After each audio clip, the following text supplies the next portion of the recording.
Okay, we are expanding on genetics today. Yesterday was kind of like an introduction, and today we are going a little more in depth and going with Punnett squares and talking about Mendel's first law. He has two main laws. Today is his first law of segregation. So, do you guys remember the difference between a theory and a law? What's the difference? Isn't a law like a known thing, like it's not going to change? Mm-hmm. And a theory is a testable something that just hasn't been proved wrong. Yeah. So the other thing, because you're right, but the other thing is a law is often supported with math. Mm-hmm. So with his laws, he can support them and back them with math. And he has two laws. With his laws, he has used his pea plants to prove this multiple times, and he has math to back it up. So he did so many experiments with his pea plants that he has hundreds of examples that no matter how many times he did these experiments, the plants always gave him the same results. So he can point to it and say, like, no matter what I do, I'm going to get the same results with this. So his first law of segregation is based on looking at one trait. So we're going to talk about purple versus white plants for simplicity, but there are many traits besides just purple and white that he looked at. If these homozygous plants are crossed, they will give a certain outcome every single time. So there's also different generations that he is using to test this. And we'll get more in depth with the generations today and what the generations are called. And we're going to use my family as an example to help kind of understand this as well. So we have our first generation here, which is called the parent generation. And then this is showing like how it divides, and then we have our next generation because they have formed a zygote. So this would be what we call the F1 generation. So with our F1 generation, it's also known as the filial generation. So we have our parents, and then we have the filial generation because they have fertilized their offspring, which is the zygote.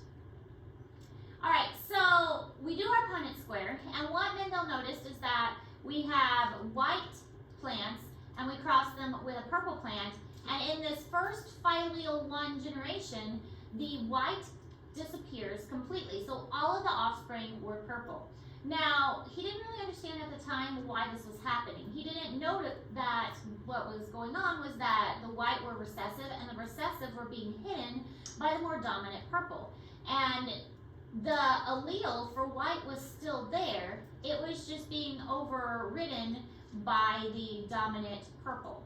So it's not like the trait went away completely, it was just being hidden. Now we can use this Punnett square to figure out how these crosses are working and how everything is getting sorted. And it made these heterozygous individuals. So a true breeding right is crossed with a true breeding purple, and then we get 100% heterozygous individuals in the F1 generation. So here's our first generation, we call it F1 generation again. So this would be the parent. The parent is a true breeding white, and then the other parent is a true breeding purple. And then the F1 generation was all heterozygous. So if we're thinking of it in terms of like us, to put it into something that's a little easier to understand, my parents, my mom and dad, would be the parent generation.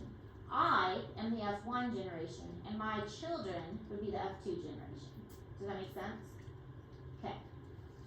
So we're going to do an example on the board in a moment. So just kind of keep that in mind when we do the example on the board, that my parents, my mom and dad, are the parent generation. I am the F1 generation, and my children, my 4 kids that, you know, we all know their names of because we took the test, they are the F2 generation.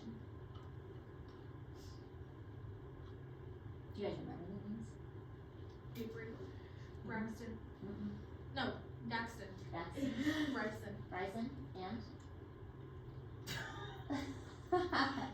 starts with a C because they're A, B, C, D. Oh. Catherine.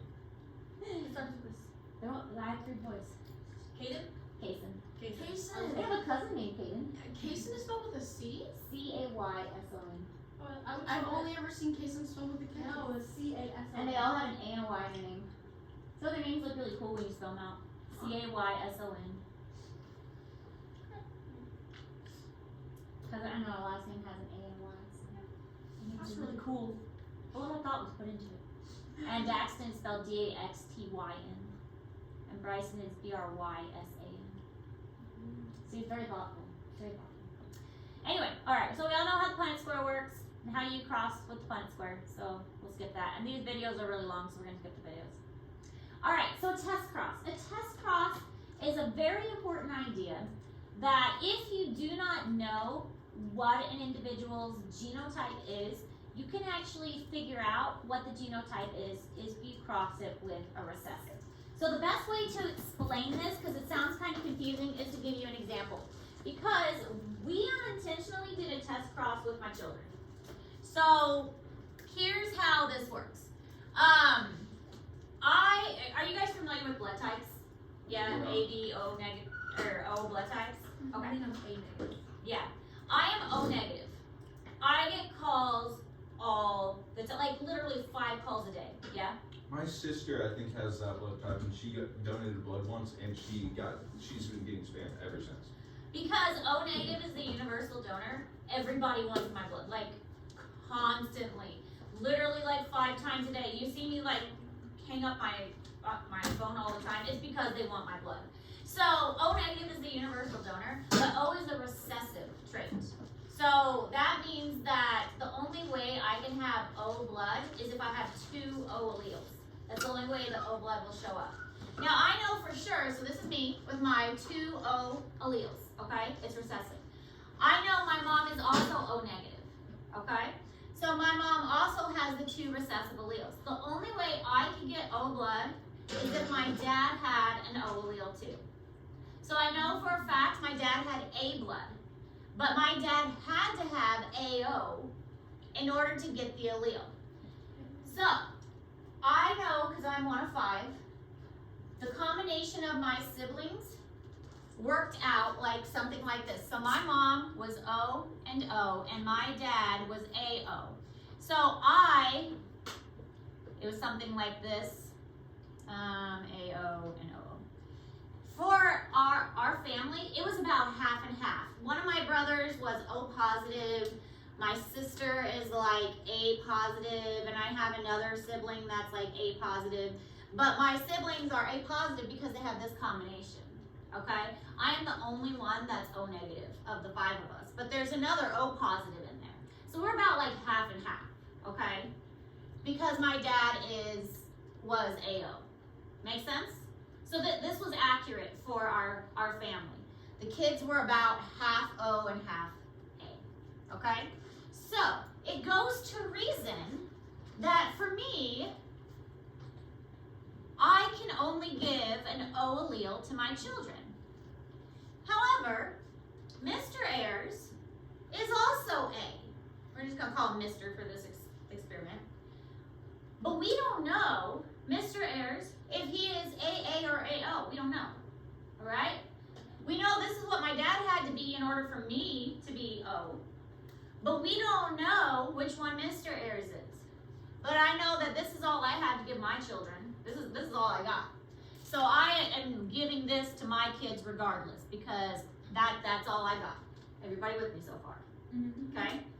The only way I can be O is if I'm recessive. So I have to have both. So I'm giving that to all my kids. Okay? I know that Mr. Ayers is A. He's got 1 A. He could have this. Okay? Or he could have this. Okay? So in a test cross, if you don't know the combination, you cross them with a recessive. Because if the person has the recessive, they'd end up like me and my siblings did. And so we know what my dad was because we ended up half and half. But if in the test cross they're all dominant, then all of the traits would be dominant. Does that make sense? So we unintentionally did a test cross with my children, and I will tell you what happened with my children. So when we had my kids, this was the blood type of all my children. Every single one of my children has A blood. So most likely, what is Mr. Ayers? Most likely, Mr. Ayers is this. Now, if we had more kids and one of them popped out like this, then we would know for sure Mr. Ayers was yes. But because I had 4 kids, there's a very likely good chance that this is his combination. Does that make sense? Yes. What if 2 recessive traits like crossed? Is it like a scale? If 2 recessive traits crossed, like if Mr. Ayers was OO, What if it's like B, B, and those are both recessive? Is that what he's asking? if 2 recessive traits cross, then they just all be recessive. So if, in the case of blood type, well that's green. That just tells me. If 2 recessive traits cross, then they just all be recessive. They wouldn't stand a chance. They just all be recessive. Well, like if there's like 2 separate different traits that are like both recessive. You're getting into a dihybrid cross, and we're not ready for that yet. We'll get to dihybrid crosses later. Right now, we're just working on one trait. You're trying to get too complicated. We're not ready for that yet. So, I mean, we'll get there because yes, you can have 2 separate traits, but that's called a dihybrid cross. That's a bigger Punnett square. Oh. That's a Punnett square that looks like this. We don't want that. Oh, we're gonna do that. We're just not ready for it yet. We're gonna do that. We're just not ready for it yet. We're still on this Punnett square right now. But we'll get there. Okay, but for right now, does this make sense? Mr. Ayers is most likely this because all my children ended up with A blood. And that's how you do a test cross. Okay. Because if he had an O allele, it probably would have showed up. Now, what could happen is my children marry somebody or have a baby with somebody who has O blood or maybe BO blood or AO blood, and they're going to end up with an O child. So it skips a generation. But now all my children have at least one O allele. But that's how a test cross works. So with a test cross, you can test it with a recessive individual. I know I'm a recessive individual for blood, and that's the only way I could have the O blood. So if all the offspring have the dominant trait, like my children did, then the unknown genotype, which is Mr. Ayers, is probably going to have 2 of the homozygous dominant. So he is most likely big A, big A. If any of the offspring have a recessive trait like I did, then the unknown genotype, which was my dad, is most likely heterozygous. My dad had to be heterozygous in order for me to be the O blood. Does that make sense? Okay. Okay. All right. So here's how it worked. We have a true breeding purple, but we didn't know. Well, we had just a purple. We didn't know which combination it was. So let's cross it with a recessive. And if it came out all purple, then we would know that it was homozygous. But if we got 50% recessive, we would know that it was heterozygous. All right, so monohybrid crosses. Breeding experiments in which individuals identically heterozygous for one gene are crossed. We're testing for one trait. That's what a monohybrid is. It's testing for one trait. And then here's where the terms come in. P generation is the parent generation or the original generation. Like I said, my parents in this case. The F1 generation stands for phyleal 1 generation, and the second generation stands for the phyleal 2 generation. So in this case, I would be the F1, phyleal 2 would be my children. And you can keep going. There's like phyleal 3, phyleal 4, and so on. For our purposes, we generally don't go past the second generation.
You did get a Chromebook. A MacBook, yeah. Yeah, that's what I meant. MacBook. Do you like it? Yeah. When did you get it? Last weekend. So like literally the day after we talked about it. What time did you get it? The 2025. I was talking to my mom about it and she was like, I'm just gonna give you this one. She was like, oh, okay. Excellent. Mhm. I would get a case for you. Yeah, definitely.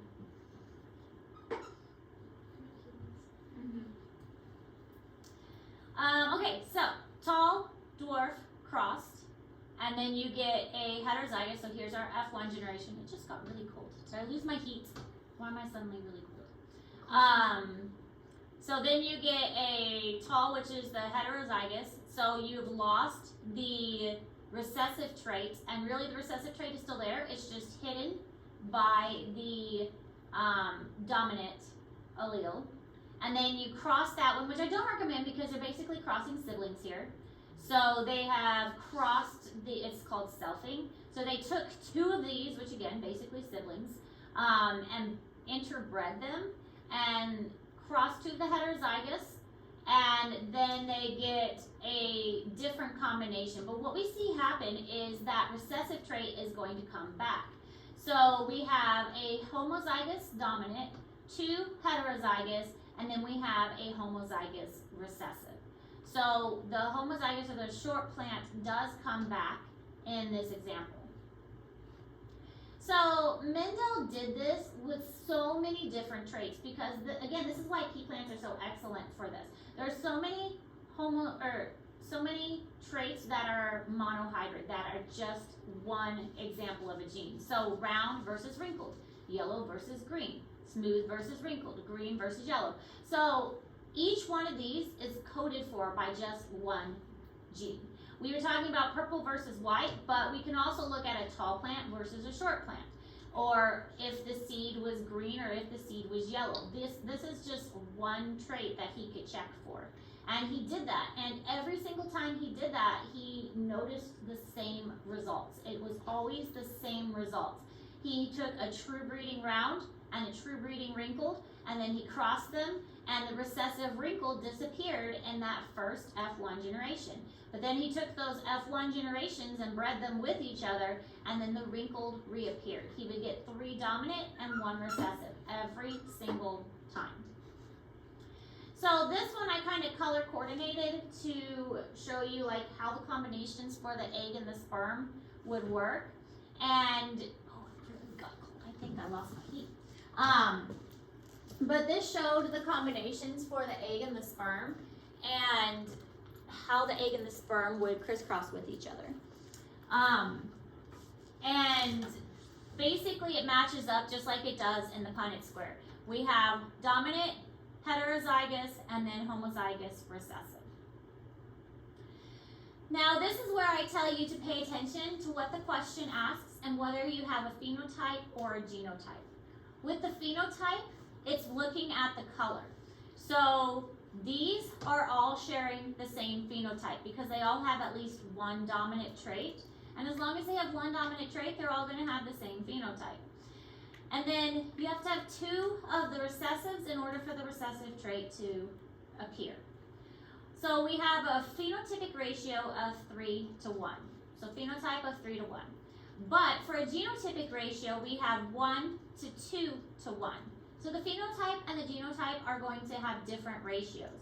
3 to 1, and then 1 to 2 to 1 for that ratio. So when you start doing your genetic problems, pay very close attention to the wording and make sure you are giving the right answer. A phenotypic ratio of 3 to 1 and a genotypic ratio of 1 to 2 to 1. And this is only for the monohybrid cross. For a dihybrid cross, when we get there, you're going to have a very different outcome.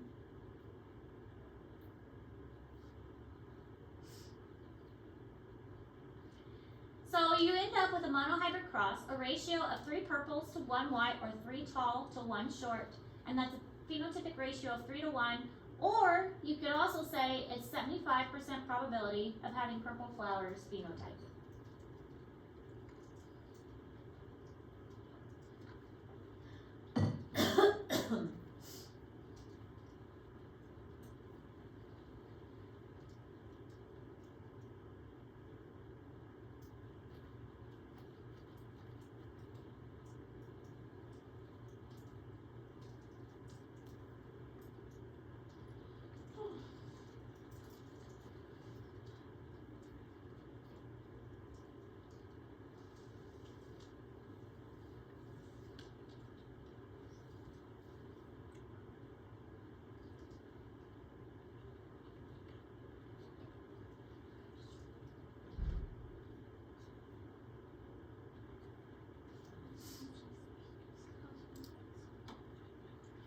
monohybrid cross is a cross between two parents that breed true for different versions of a single trait.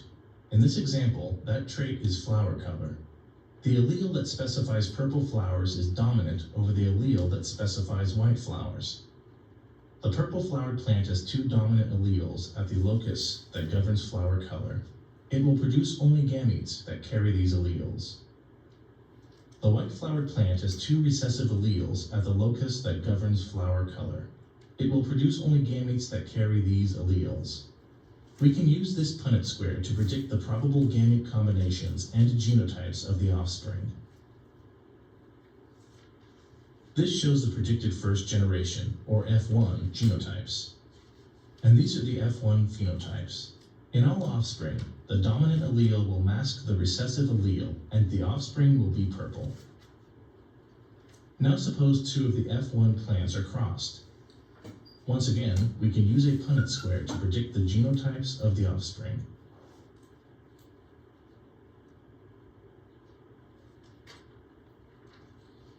There are two phenotypes, and the ratio of dominant to recessive phenotypes is 3:1.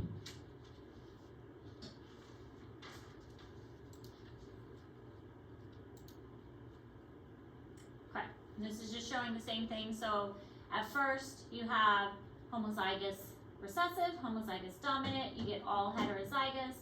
Then this F2 generation, you're going to have 3:1 with the phenotype purple to white. So the 3:1 phenotypic ratio in the F2 offspring is Mendel's law of segregation, and this will be on the test. Is the monohybrid cross is what allowed for his law of segregation to come about, because in the dihybrid cross a different law was discovered. Diploid cells carry pairs of genes on each pair of homologous chromosomes, and they segregate out. They're separated from each other during meiosis so that they end up in different gametes. So the law of segregation was figured out during monohybrid crosses. Dihybrid crosses allowed him to figure out something different.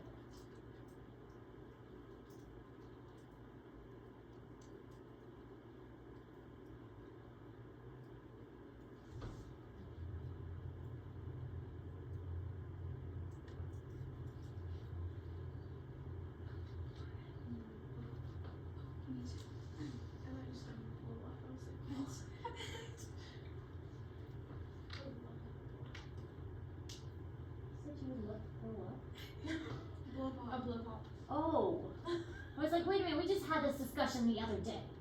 I thought we were all on the same page about that.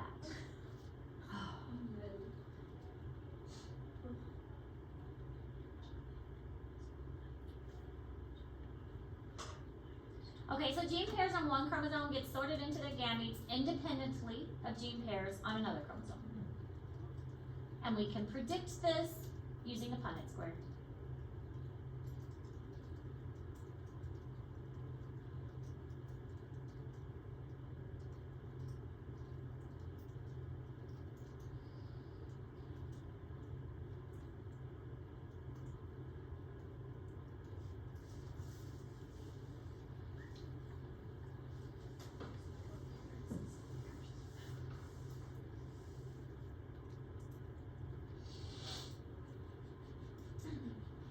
I should finally get paid next week. What?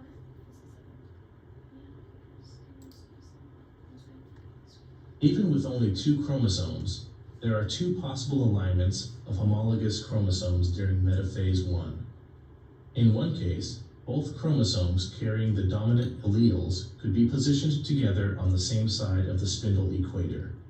Alternatively, the chromosomes carrying the dominant alleles could be positioned on opposite sides of the spindle equator. Each alignment would produce two allele combinations, for a total of 4 possible genotypes in the resulting gametes. Because of independent assortment, the inheritance of alleles at the A locus does not influence the inheritance of alleles at the B locus. Remember, locus is location. Okay, we're done. The remainder of class time, which is quite a bit, to work on your child that you are creating. Use child. And if What you're does that done with your child, then you can finish up your video, make sure your video gets turned in. If you're done with that, you can work on something from another class. What time, when is the child thing due? Next week.